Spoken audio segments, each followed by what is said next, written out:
Selamat datang di podcast Polda Kaltara. Assalamualaikum warahmatullahi wabarakatuh. Halo Sobat Polri, selamat datang di podcast Polda Kaltara. Hari ini saya beruntung sekali berada di salah satu rumah tamu istimewa kita, yaitu Pak Datuk Norbek. Assalamualaikum Pak Datuk. Waalaikumsalam warahmatullahi wabarakatuh. Terima kasih Pak Datuk sudah memberi kesempatan kepada saya untuk memberikan informasi kepada rekan-rekan Sobat Polri. Seperti yang saya tahu, Pak Datuk ini adalah seorang budayawan. Benar Pak Datuk? Alhamdulillah kurang lebih begitu. Soalnya saya pernah lihat di beberapa media, Pak Datuk banyak menerima penghargaan. Mungkin Sobat Polri yang berada di Kalimantan Utara, khususnya di luar kota Tarakan, banyak yang belum tahu tentang Pak Datuk. Apalagi dengan Sanggar Tari Paguntaka. Mungkin Pak Datuk bisa ceritakan sedikit tentang pengalaman dari Sanggar Tari ini Pak Datuk. Ya, terima kasih. Tentang Sanggar Tari yang betulnya itu Sanggar Budaya Tradisional Paguntaka. Jadi memang pada awalnya dulu grup tari begitu tahun 1985. Kemudian berkembang kegiatannya, kegiatan kebudayaan yang lain, maka kami rubah menjadi Sanggar Budaya Tradisional Paguntaka itu tahun 2000. Karena kegiatan sudah tidak terbatas di seni tari saja lagi. Kegiatan kebudayaan lain seperti penyambutan tamu-tamu terhormat, acara adat perkawinan, dan banyak kegiatan lain itu kami tangani begitu dalam kegiatan seni budaya tradisi suku Tidung. Nah, itu yang berjalan alhamdulillah sejak tahun 1985 sampai sekarang sudah hampir 36 tahun. Main lama sekali ya Pak Datuk ya. Cukup lama ya. Sangat lama sekali.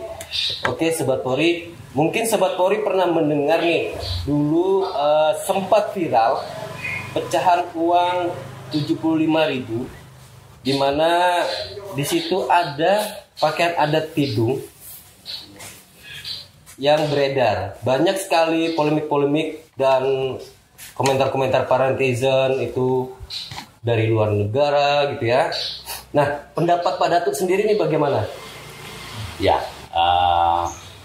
untuk pendapat saya kira kenapa ada komentar begitu yang agak miring ya. Miring ya. Berprasangka bahwa busana yang ada di mata uang 75.000 itu salah satunya seperti busana Cina. Ya, betul sekali. Jadi ya mungkin ini masalah kalimat, setiap orang punya cara bertutur yang tidak sama, yang lain mendengar itu barangkali tidak nyaman, kasar, tapi bagi saya sangat maklum sekali bahwa itu karena kebelumtahuan begitu.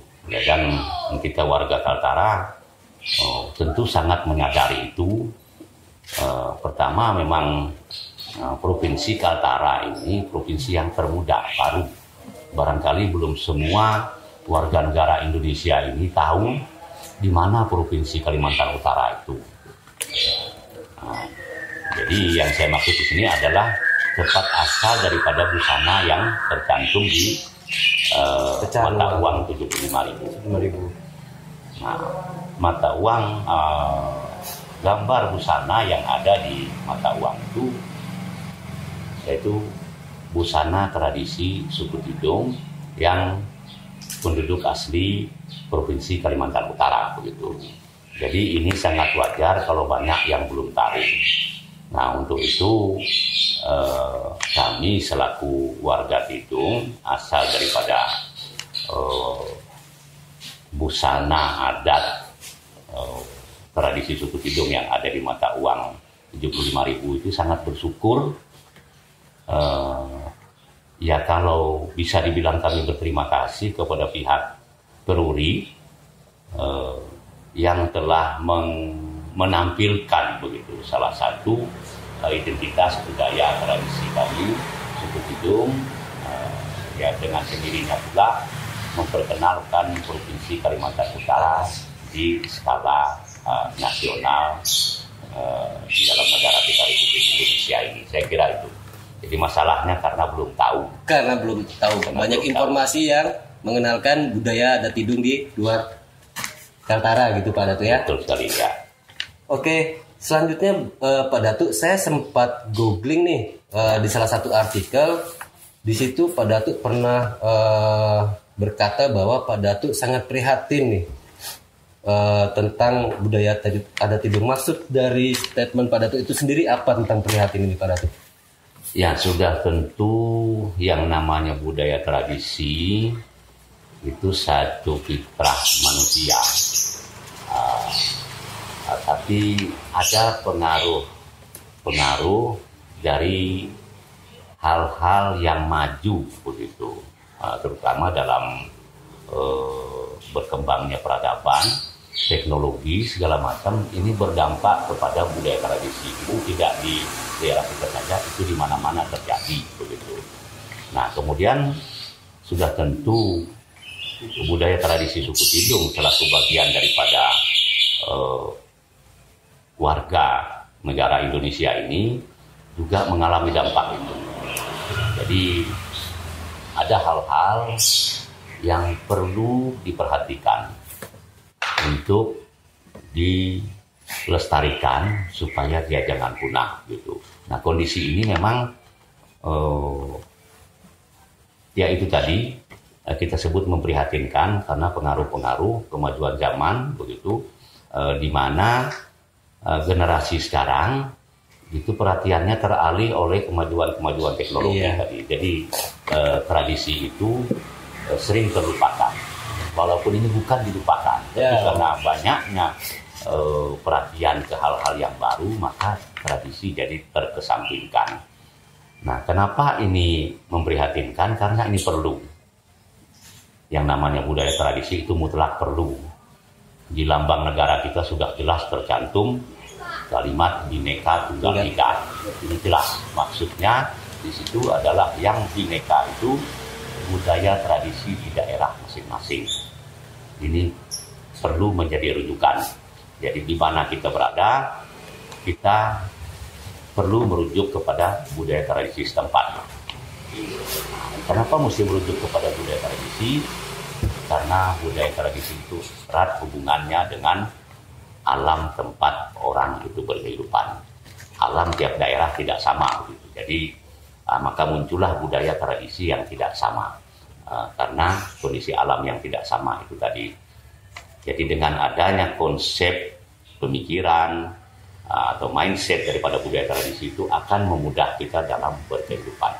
Jadi itu saya kira hal-hal itu menipis maka memunculkan kekhawatiran itu.